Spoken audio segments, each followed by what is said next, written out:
प्यास ऐसी हो जैसे कई दिनों से किसी को पानी ना पिलाया जाए और फिर रबड़ी रखी जाए उसके सामने, फिर उसके सामने 56 भोग रखे जाएं, वो क्या करेगा?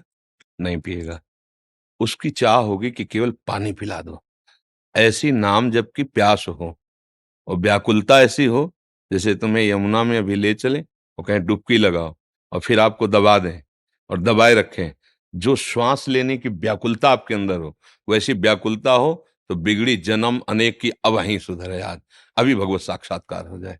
व्याकुलता हो ऐसी जैसे यमुना में डुबोने पर, श्वास लेने की चेष्टा करने पर फिर दबाया जाए, वो एकदम श्वास के लिए व्याकुल हो रहा है, प्राण व्याकुल हो रहे हैं। और प्यास ऐसी हो कि जैसे पानी की चाह वाले को रबड़ी रसगुल्ला रखा जाए। ब्रह्मादिक के भोग शब्द विषम लागत ताहि, नारायण ब्रज चंद की लगन लगी है जाए। ऐसी तो चाह हो और ऐसी व्याकुलता हो कि दरस बिन दूखन लागे नयन। जब से तुम बिछुरे पिए प्यारे कबहु न पायो चैन। अभी हम चैन से सो रहे हैं, चैन से खा रहे हैं और हम भगवत प्राप्ति की बात कर रहे हैं। भगवत प्राप्ति कब? नारायण हरिभजन में ये पांचों न सुहात, विषय भोग निद्रा हंसी जगत प्रीति बहुबात। बस केवल अपने प्रभु का सुमिरन और उनसे मिलन की चाह।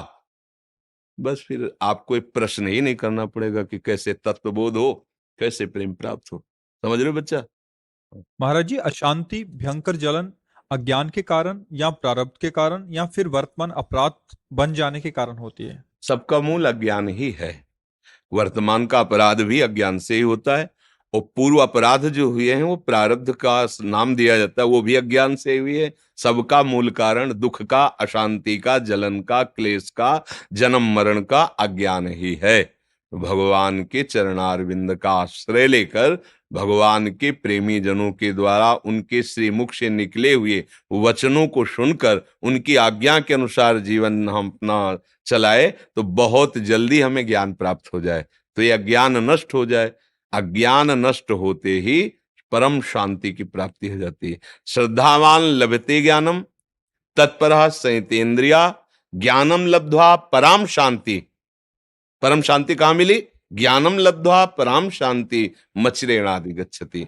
भगवत प्रेमी महात्मा और शास्त्र, इनके जो वचन है उनके अनुसार जब हम जीवन यापन करते हैं, उनके अनुसार चलते हैं तो हमारा ज्ञान नष्ट हो जाता है। अज्ञान नष्ट होते ही, जैसे अंधेरे में क्या है मुझे पता नहीं चल रहा, पर जब प्रकाश हुआ तो पता चल गया। जब पता चल गया तो ना भय रह गया, ना कोई जलन रह गई, ना कोई अशांति। परम शांति, परमानंद की अनुभूति हो गई। किसका प्रश्न था? हाँ बच्चा, खूब नाम जप करो, भगवद आश्रित रहो, माता पिता की सेवा करो। अभी नई अवस्था है, ब्रह्मचर्य पर दृष्टि रखो, गंदे आचरणों की वृत्ति वाले लोगों का संग न करो, दृश्य न देखो, वैसा बात न करो। बड़े भाग्य हैं जो आप परमार्थ संबंधी जिज्ञासा रखते हैं, पर इसकी अनुभूति के लिए जैसा आदेश हो गुरुजनों का, शास्त्रों का, वैसे चलने पर अनुभूति होगी। प्रश्न करना उतना लाभदायक नहीं होगा जितना आचरण में उतारना लाभदायक होगा। जैसे मानो आप प्रश्न तो पढ़ के भी कर सकते हो ना, किसी भी उद्देश्य से कर सकते हो।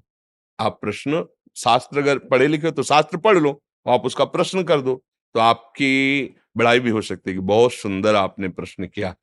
पर वो आपको लाभ तभी मिलेगा जब आप अनुभूति में लाएं। प्रश्न करना और उत्तर दे देना ये दोनों बाहरी विषय है। अनुभव करना ये शांति का विषय है। प्रवचन करने से और प्रवचन सुनने से परमात्म तत्व की प्राप्ति तो नहीं हो जाती ना, उसकी बातें हम समझ जाते हैं। ऐसा करना चाहिए, ऐसा नहीं। पर अनुभूति तभी होगी जब वैसा आप चलोगे, वैसा आप करोगे। नहीं तो फिर जैसे वेद उपनिषद में लिखा है, नायमात्मा प्रवचनेन न लभ्या न मेधया न बहुना श्रुतेन। बहुत प्रवचन करने वाले को भी ये नहीं होता जो परमानंद की, बहुत सुनने वाले को भी नहीं होता, बहुत बुद्धिमान को भी नहीं होता। होता किसको है? जिसने वर्ण कर लिया, मन वचन कर्म से मुझे भगवत प्राप्ति करनी है और जैसा भगवत प्राप्त महात्मा कहते मैं अक्षरशः वैसा चलूंगा, चाहे प्राण चले जाएं, मैं उनके विरुद्ध आचरण नहीं। अब बात बन गई, स्वीकृति हो गई, अब आप आगे बढ़ो।